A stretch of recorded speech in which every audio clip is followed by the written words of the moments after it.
The studio didn't want to go and do a voice commentary track, but we decided to put one out there and let people check it out, and hopefully you'll get something out of it. As many of you may know, the movie took us about 6-7 years to make. It was a really long trip. It was a very long path, but it's been my main focus for the last 6 years, this film, and it's everything I've wanted to do.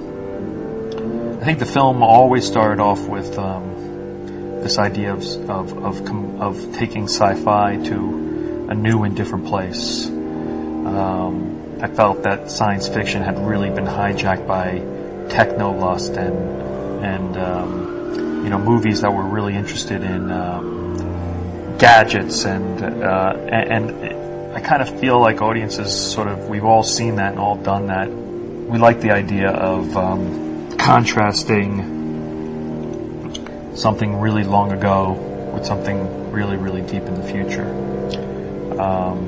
So all the Mayan mythology in the film, not the Mayan necessarily mythology, but their cosmology is really based on truth. They always looked at those 3 stars of the Orion, what we call the Orion Nebula, and we actually see the 3 stars that are the belt of Orion when we look up.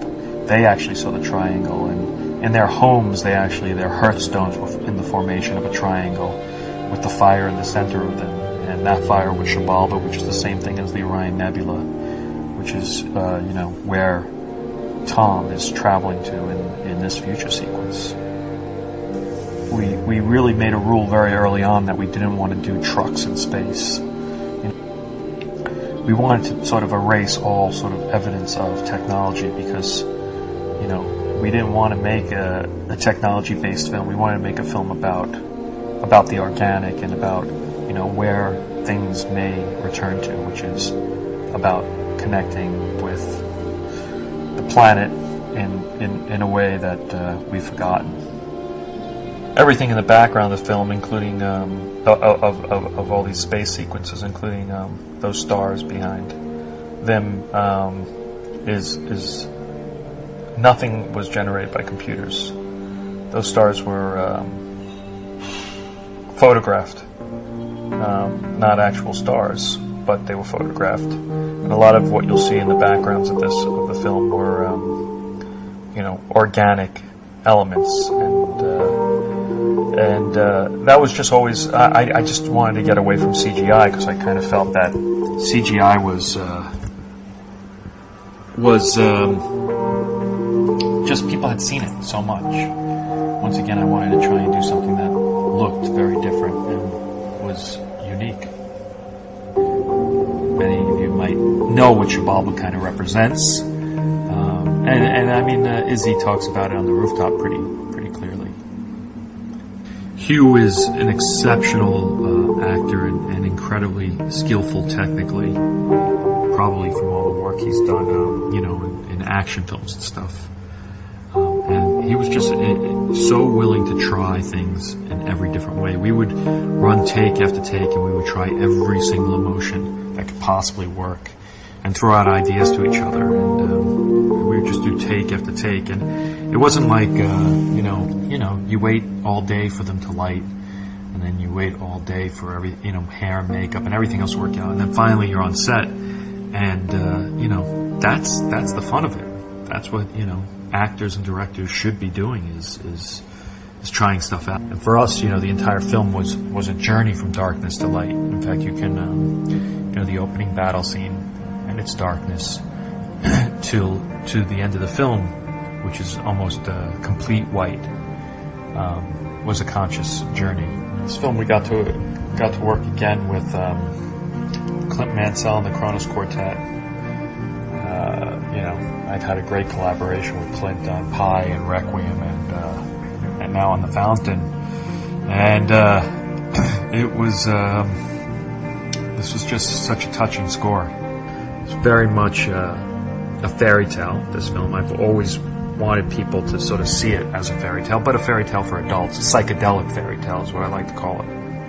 There's very much a idea about shapes in the film, and how shapes evolved across time. it's funny because, a lot of people have talked about how the film all works together. And we definitely have a perception of how all three time periods and in fact, I think it's pretty clear.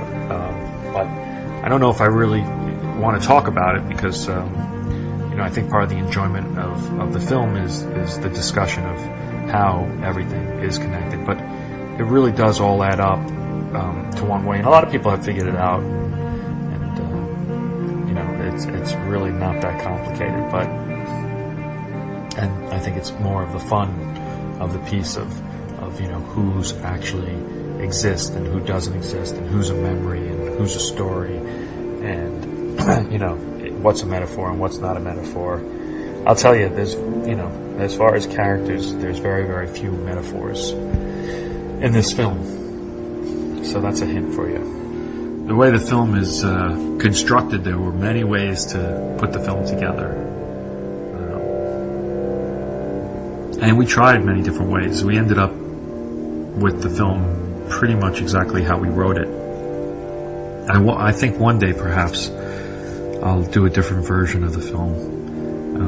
It'd be interesting to even have fans out there mash it up and try different ways to combine it because the story does fit together in many different ways. We built all these sets, including the Great Pyramid, inside of a giant long factory that used to build trains in Montreal.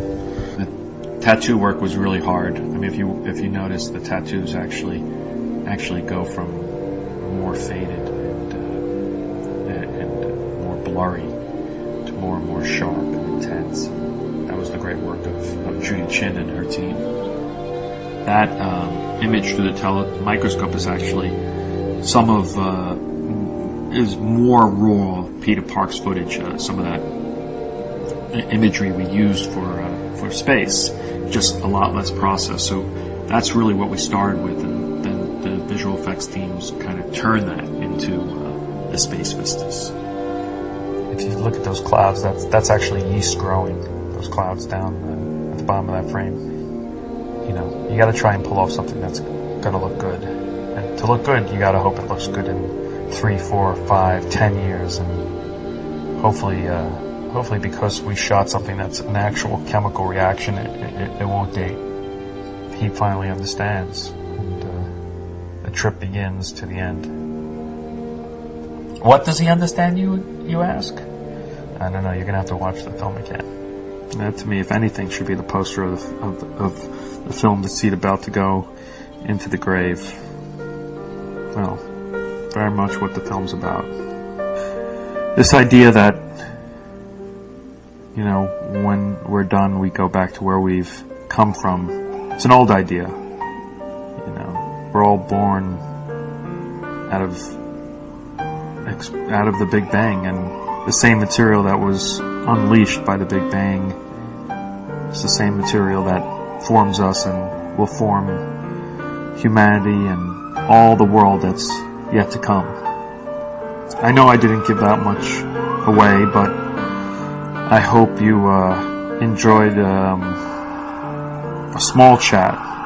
I watched the film, and it was such a journey for all of us. And over those 6-7 years, so much went through our heads about what this film is that I really, in one pass, can't really.